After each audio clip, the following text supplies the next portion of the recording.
I just really love coffee, and I figured being a barista is a good way to be close to coffee.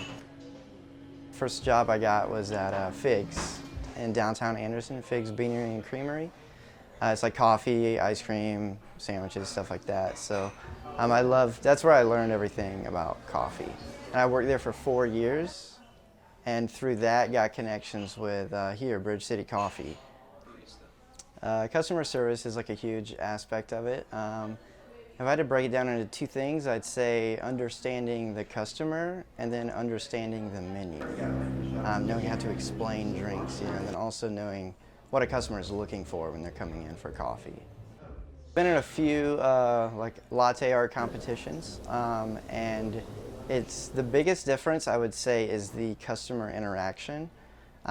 When you're making coffee in a competition, you're making it for judges, and instead of like, so you lose that customer interaction, which I really like that aspect of coffee, because you're getting to connect with every customer.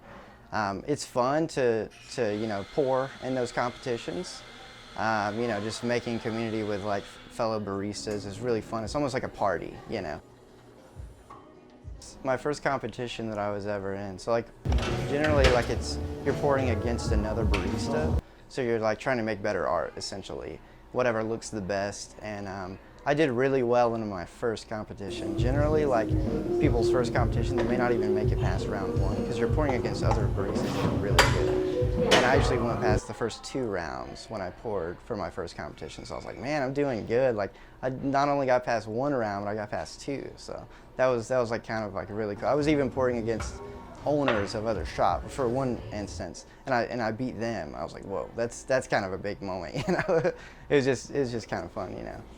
So we roast coffee right here in house. So I'm constantly, every time we roast coffee, we cup coffees. So that's just like putting it in a spoon and like slurping it really loud, getting the aroma, like the aromatics like into your mouth and like really getting to taste the coffee. So I'm constantly trying new stuff. So I really try to keep an open mind for anything that I do try.